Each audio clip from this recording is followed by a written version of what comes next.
Ratchet Clank has certainly been making waves in the gaming community this year. The PS5 exclusive Rift Apart was a bestseller, spearheading the use of ray tracing technology, delighting existing fans and winning the hearts of series newcomers worldwide. Spanning over 4 generations of consoles, the Ratchet Clank series is well known for being an action-packed planet-hopping adventure, with impressive gameplay elements and starring a lovable duo of unlikely friends going on heroic space missions. Hello, I'm Heather at Amalgamingle, and today I want to outline 5 reasons why you should play the Ratchet Clank games. We haven't done anything heroic in years. There is nothing worse than discovering a fantastic new game and having nowhere else to turn when you've finished it. You squeeze every morsel of gameplay out of the game and then get the platinum trophy and eventually have to accept the impending sense of feeling lost and thinking, well, what do I do with my free time now it's over? While sighing and looking at your existing game collection, knowing none of them will be as good as what you just experienced. There is a sadness that goes along with knowing you will never have that first time of joy again. But if Rift Apart or the 2016 remake were, understandably, your first experience of Ratchet & Clank, then good news! There are 15 total games in this series that you can play to satiate your appetite for more, 17 if you count the mobile games. Ready, pal? Always. The 2016 remake was my first experience of Ratchet & Clank, and boy did I want more. I went out and bought the original trilogy on PS2 and played all of the Ratchet & Clank games that were available on PS Now, which consisted of a range of PS3 era games such as Nexus, A Crack in Time, Quest for Booty, Q-Force and All for One. I was a series newcomer scrambling to catch up on the backlog of awesome games I have missed because Ratchet & Clank is a joy to experience and appeals to all ages. I enjoyed all of the other Ratchet & Clank games I played. They were fantastic, although the lack of strafing or combat lock-on in the original first game made me very thankful for the remake, which incorporated these vital gameplay elements that are now iconic staples for the series. I am going to regret this. There is also no backtracker's remorse when it comes to Ratchet & Clank. Unlike other series that fundamentally improve gameplay mechanics with each new installment, Ratchet & Clank maintains a high standard of gameplay throughout. I would highly recommend that new fans to the series do what I did. Go back in time to the series' humble beginnings and play those fantastic forgotten gems from the PS2 and PS3 era. You won't regret it. Although some are quite hard to come by and can be expensive. For example, Secret Agent Clank, and finding a fully functional second-hand Locked and Loaded, also known as Going Commando. Seriously, it's like finding gold. Introducing from nowhere in particular, this guy. In the games, the player primarily controls a plucky young Lombax named Ratchet, who travels to different planets with an adorable robot companion named Clank. These two unlikely heroes have a perfect dynamic. Ratchet is a light-hearted, willful, wisecracking and adventurous personality. He likes a challenge, has a laugh-in-the-face-of danger attitude, and is very protective of those close to him. Ratchet sometimes struggles with prioritising the needs of himself over the needs of others, but in the end always makes the right decision of putting the people's safety above all else. Because even though he can portray a desire for fame and glory for his heroic efforts, deep down he has a good heart. But I have heart. In contrast, Clank has a more down-to-earth, cautious personality, and is often the voice of reason next to Ratchet's bold personality. He's a logical thinker, articulate, highly intelligent, and can melt hearts, conveying deep emotion, and being surprisingly sweet and thoughtful considering his deadpan robot persona. Clank can be very funny, and is by far my favourite gaming companion ever. So you can travel through dimensions and find your family. We get to see Ratchet and Clank's friendship develop over several games, and they end up having a more familial bond. The characters in the game are wonderful, and I'm not just talking about the main characters. There are recurring side characters and villains, such as Dr. Nefarious, who is a maniacal supervillain robot and a mad scientist who hates all organic life forms, and Chairman Drek, an oppressive CEO and dictator. Another fantastic and hilarious recurring character is Captain Quark. Quark is considered the greatest superhero in the universe in the eyes of the general public, when in reality he is a cowardly fraud who stands on the shoulders of real heroes like Ratchet and Clank to maintain his own fame and heroic image. He is now one of nature's mysteries. This game also has a way of making even the smallest characters very memorable. Skid McMark, Slim Cognito, the Zircons, Helga von Streissenbergen are prime examples of this. Listen up, you loud balls! Furthermore, the background communications in this game can be hilarious. What I mean by this is the intercom broadcasts in corporate settings, infobots and other media communications and skits, such as the advertisement for hoverboarding, which shows previous contestants with serious injuries being interviewed in the 2016 remake. The Captain Quark retelling of the Ratchet & Clank tale is in itself very entertaining in the remake. There are many more distinct characters and funny NPCs, dialogue and moments that I could list that are featured throughout the series, but it is Ratchet & Clank themselves coupled with humour that contribute to such a strong series that has stood the test of time.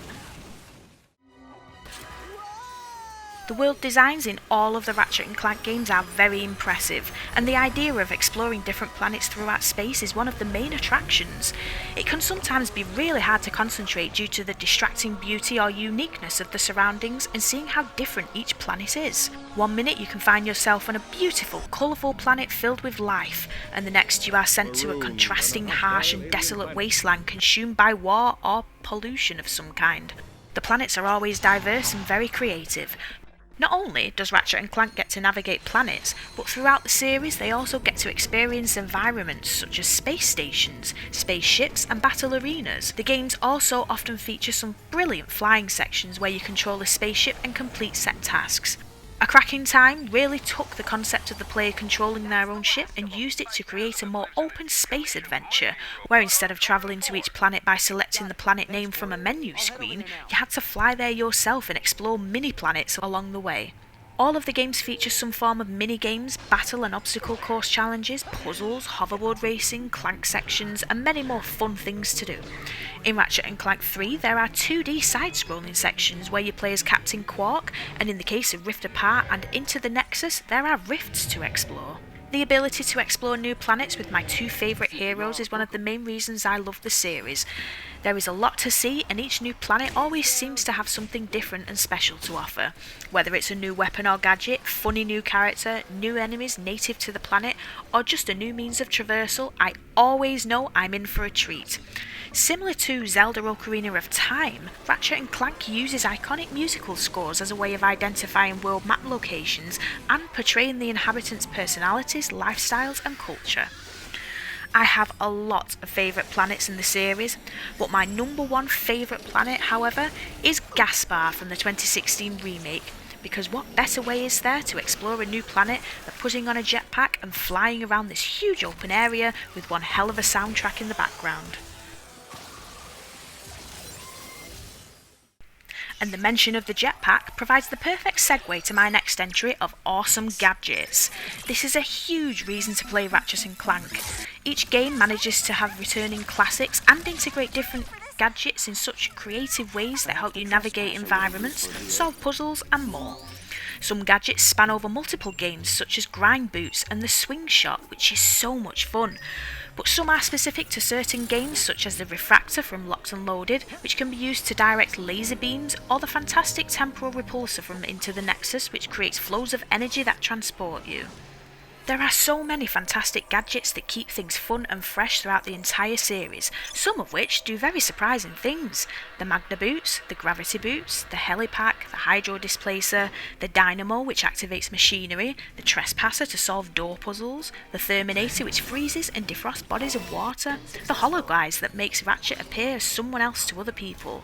There are also gadgets that only Clank can use in his own playable sections of the game, most notably the Gadgetbot Transformer in the 2016 game, which allows Clank to reprogram Gadgetbots, meaning he can change the purpose of a Gadgetbot to suit his needs and navigate the environment.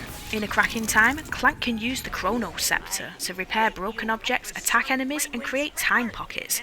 He also uses time pads to record holographic versions of himself to replay recorded actions, whilst the real Clank performs a different action to help solve environmental puzzles. The Clank sections and puzzles are a welcome addition and provide a nice contrast to the rest of the game, where you primarily control Ratchet in combat-driven scenarios and platformer elements.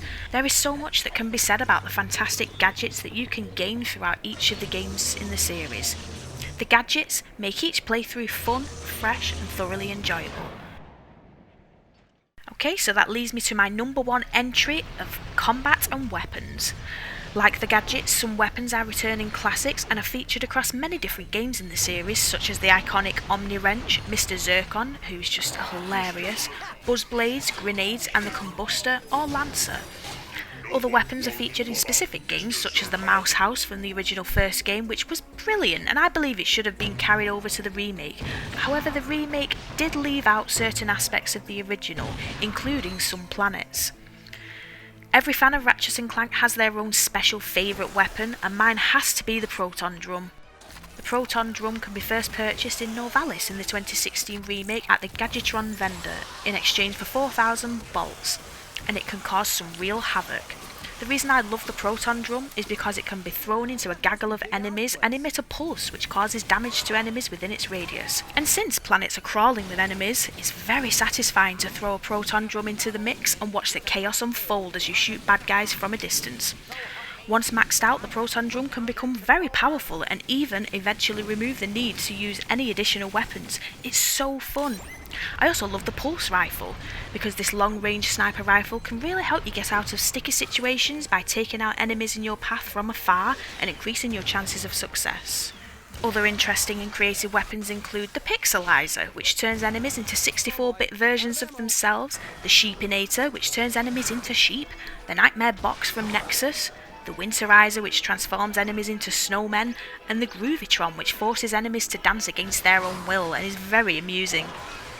The Pyrocitor, the Lava Gun, the Predator Launcher, the Warmonger, the Rhino, the Plasma Striker, the Plasma Whip, the Mini Turret Glove. There are so many brilliant weapons that can be bought at vendors, found on planets, or given as rewards and upgrades. This is such a refreshing change from other shooter games that tend to rely on existing weapons in the real world to have in your arsenal instead of thinking outside the box and being creative and fun. In my opinion, combat in Ratchet & Clank is perfect. The lock-on system and strafing mechanic always makes combat encounters fun and engaging. Ratchet can also jump around while firing, dodge enemy fire and also take cover behind walls and other debris. Battles often require some quick thinking because you can run out of ammo and have to quickly switch weapons and also think strategically. For example, if you are faced with a horde of enemies, you can use the Proton Drum to take out smaller enemies on the ground while you focus your efforts firing on the larger enemies or flying enemies that require more hits to take them out.